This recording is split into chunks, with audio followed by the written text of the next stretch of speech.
Song in a Minor Key by Catherine Lucille Moore. Reading by Matt Perard. Northwest Smith is one of the great adventurers of science fiction, one of that group of cool, gray-eyed men who roam the spaceways and provide much of the inspiration for the legends that are a part of the folklore of space. Here is Northwest Smith in a rare moment of peace, in a remarkable vignette, published here by permission of the author. He had been promising himself this moment for how many lonely months and years on alien worlds. Beneath him, the clovered hill slope was warm in the sun. Northwest Smith moved his shoulders against the earth and closed his eyes, breathing so deeply that the gun holstered upon his chest drew tight against its strap as he drank the fragrance of earth and clover warm in the sun. Here in the hollow of the hills, willow shaded, pillowed upon clover and the lap of earth, he let his breath run out in a long sigh and drew one palm across the grass in a caress like a lover's. He had been promising himself this moment for how long? How many months and years on alien worlds? He would not think of it now. He would not remember the dark spaceways or the red slag of Martian drylands or the pearl-gray days on Venus when he had dreamed of the earth that had outlawed him. So he lay, with his eyes closed and the sunlight drenching him through, no sound in his ears but the passage of a breeze through the grass and a creaking of some insect nearby. The violent, blood-smelling years behind him might never have been. Except for the gun pressed into his ribs between his chest and the clovered earth, he might be a boy again, years upon years ago, long before he had broken his first law or killed his first man. No one else alive now knew who that boy had been, not even the all-knowing patrol, not even Venusian Jarl, who had been his closest friend for so many riotous years. No one would ever know. Now.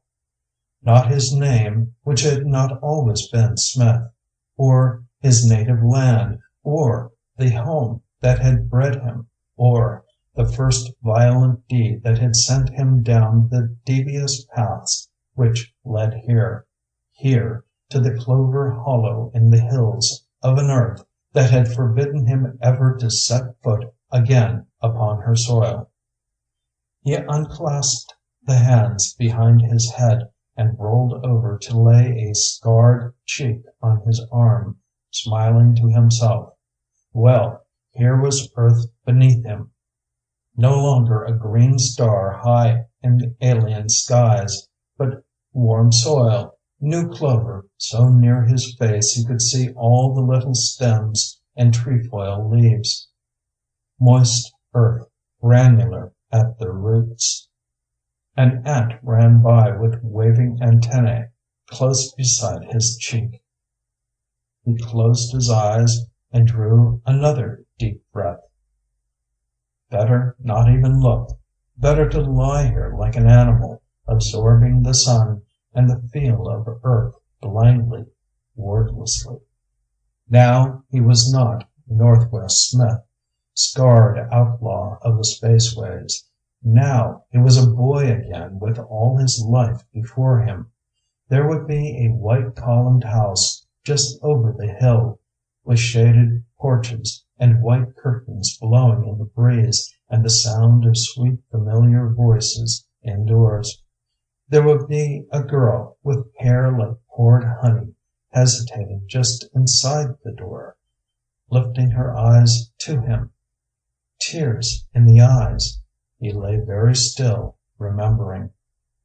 Curious how vividly it all came back. Though the house had been ashes for nearly 20 years, and the girl, The girl? He rolled over violently, opening his eyes. No use remembering her. There had been that fatal flaw in him from the very first. He knew now. If he were the boy again, knowing all he knew today, still the flaw would be there.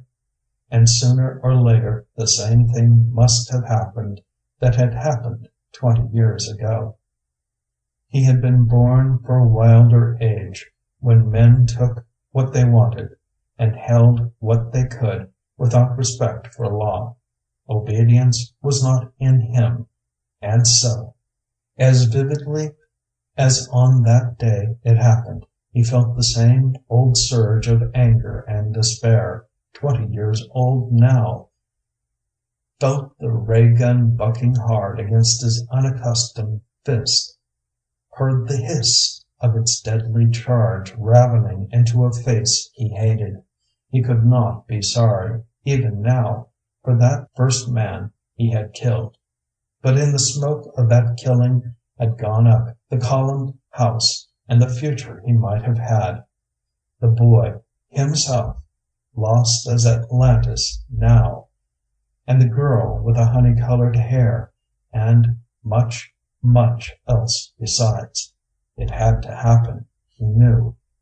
He being the boy he was, it had to happen. Even if he could go back and start all over, the tale would be the same. And it was all long past now, anyhow, and nobody remembered any more at all except himself. A man would be a fool to lie here thinking about it any longer. Smith grunted and sat up, shrugging the gun into place against his ribs. End of Song in a Minor Key by Catherine Lucille Moore.